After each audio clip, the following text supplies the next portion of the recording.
it was around September of last year that I ordered the DC Multiverse Amazon exclusive 3-pack that had Batwoman, Batman, and this version of Clayface. I neglected this 3-pack for an entire school year. When this arrived on my doorstep, I remember taking it in, throwing the delivery box out to a recycling bin, and basically leaving the actual box set itself in the corner of my living room. And for an entire year, I basically forgot that it existed because, if you've experienced the quarter system, it could be troubling. It can be stressful because maybe you're like me, 4 classes back to back each quarter. So I forgot that I had this set for that long. And recently, I cleaned up my living room, cleaned up everything just to make it organized and, what a living room should be, right? And I found this box and I had the biggest question mark on my face for probably like a minute until I realized, oh, this is the 3-pack that I never got around to opening. And here we are, October 2024. With my recent videos, except for one of them, being very Halloween focused themed, I guess, if you want to call it that, we are looking at Clayface today, which is the perfect time to look at Clayface. So let's start. So I don't have the original Clayface that came out as a mega figure, and essentially this Clayface and that Clayface, they're the same. There's nothing different. It's the same sculpt, except I think the only one little difference that they have is just the paint color. That one's a darker brown, this one's a lighter brown. And that's it.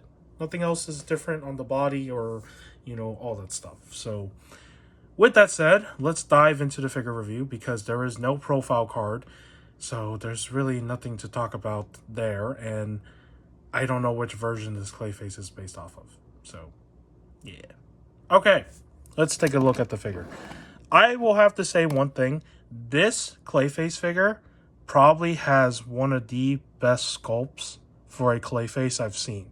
I don't know if they've made any Clayfaces before in other lines. Maybe they have.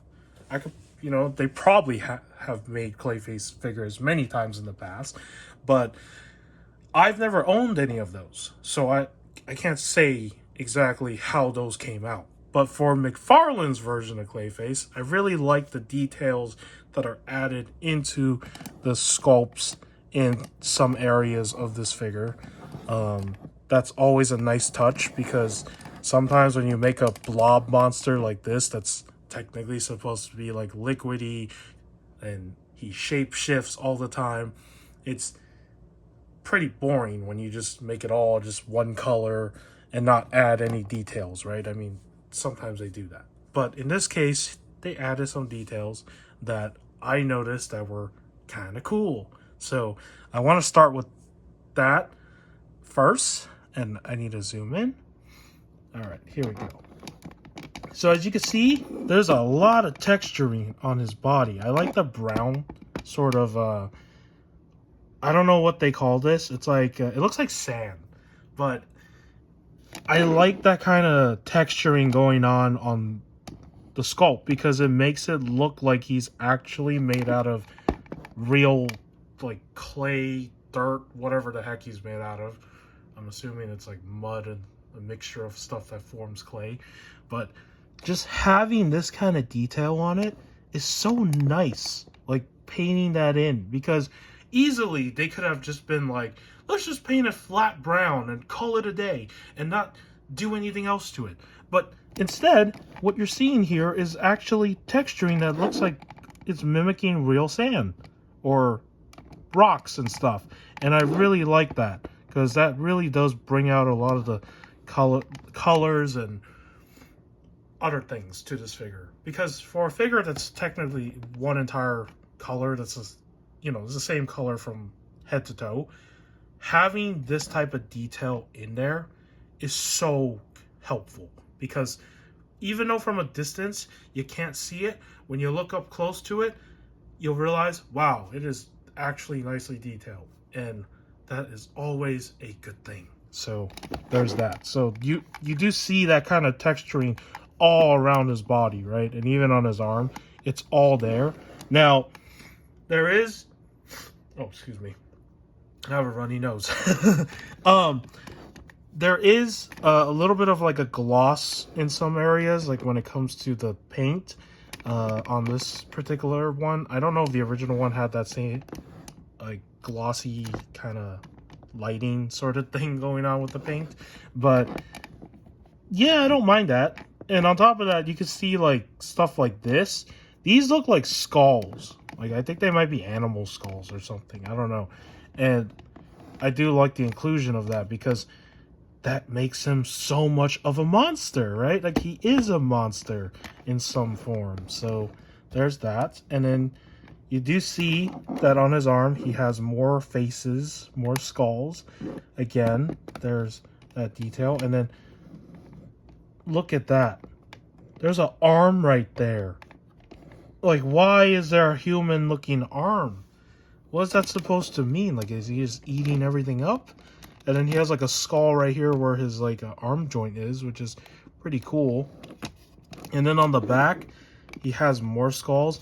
And again, you see, even though the brown is, like, a little bit different on the back, they still went in and textured this to make it look like there's, you know, a lot of rocks, like tiny rocks. And there's another hand right there, right? That's cool. I like that that detail. It's just, I don't know, there's something about this that just reminds me of like that typical sort of horror monster that will just eat everything. It will gobble up everything in its path. And maybe that's basically what this is. Who knows? Again, there is a glossiness going on, but with those details present, it just makes the figure cool and nice. And then on this side, same thing. You got another hand right here. You know, these are details that I would have not noticed if I wasn't looking at it carefully. But yeah, I like the all-around sort of, you know, detail they implemented to the paint, to the sculpt and the paint. It just makes it more lively, I guess. As for another detail that they also included, with a figure like this, that has a beautiful face like that, you know, it's not an ugly looking face, his mouth can close, which is really nice because, again, when you make a monster style character, you have to give him some sort of expression. I mean, if you're not going to include an alternate head, at least make the functioning head on him do something. So with the mouth closing, you can have him in this more, I guess, like neutral expression where maybe he's like not really angry or anything. But when you open his mouth, now that is just such a nice touch. Now he looks like he's mad, right? And I really like that a lot. And on top of that, the feet. He doesn't have your traditional sort of feet. There's no articulation on them. The only articulation is like literally right here in this joint, which is kind of tight on mine. So there's that. But he's supposed to be like liquid, right? Like a liquid sort of clay sort of thing. So he's always like changing. So I do like the fact that the feet do represent that. So that is mainly the aesthetics for this figure. Like there's not really much else going on him. It's very simple, very basic. But for a Clayface to have on your shelf, I think this is good enough. I mean, you don't need a Clayface that's too complicated. However, I do wish he included some sort of accessory. Again, this is the issue that I've been having with Mega figures, is sometimes Mega figures lack accessories, right? This, even though this is a 3-pack, this version's from a 3-pack that included 2 other figures, they could have still included, you know, accessories for him. At least like one, okay? I'm not asking for like crazy amount of accessories, but just one basic one that he could have benefited from. Since that pack, if you don't know what the retail price for that 3-pack was, it was $70. It was not cheap. So for that price, you would expect like maybe more in the box than just 3 figures and of course a few batarangs and a grapple launcher. I was hoping that they could at least, this version, giving him like a different hand. Like you can pop this hand off and then put a different hand that's molded in the shape of like a hammer or an axe or something, that he would change his hand into to fight Batman with. So I was hoping it was something like that, but it's not. If you think about it, like this photo I have in the back, right? Like this Venom, or not Venom, this Venom 3-pack, symbiote 3-pack. This Riot came with an alternate hand that's the shape of that, sharp blade. They should have done something similar with this Clayface, in my opinion. So, just something I wanted to bring up. As for his articulation, he's very top heavy. But he does like have support down here, so it's not too bad. His arms are really self-standard and basic. They do rotate all the way, back if you want to. They can spread out, so it's not too bad. But as you can see, it's kind of weighted right here. It's like it just falls. So not that great.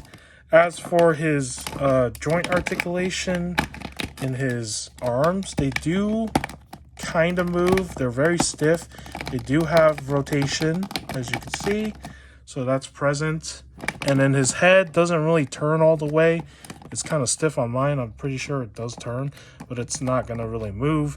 As for his upper abdomen, again, this soft piece down here, like this is a soft piece, like a soft overlay. This hinders it from rotating too much.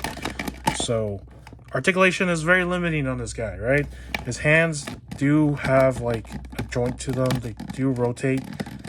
So you're not really getting this guy into any sort of crazy action poses. His leg kicks out, I say pretty good. And they do have a single joint. And there's no rotation on those single joints. So that is pretty much articulation for this guy. I can't really show it that great because my copy is still technically new because I've never taken it out of the box. And it's literally just stiff in every point. But the articulation, from what I can say, is it's just very basic. It's not... You're not going to get him to do any sort of crazy thing, unfortunately, because he's very hefty and heavy in some areas. And he's not going to, like... His arm is still strong enough to hold up, though. So there's that. But, yeah. It depends on how you're going to use this guy in photos. So, if you're good at articulating big, heavy figures like this, then go for it. For me, I am not used to that yet. So, and also because all his joints are tight, I have a lot of work to do to loosen these joints. If I even want to do any sort of action sequence with him in a photo. So, with that said, I hope you found this Clayface review informative. I hope you enjoyed this video. It was fun to finally look at this figure for the first time in a long time, having this. And this is the first time I've seen any of the details on this guy, in front of me. Not just through a video, but actually in front of me. So, with that said, if you like this video, give it a like. If you want to subscribe to my channel, you can also do that too. You don't have to. In the end of the day, I make all my videos for the sake of documenting my hobbies and what I enjoy. So, with that said, take care, and I'll see you in the next video.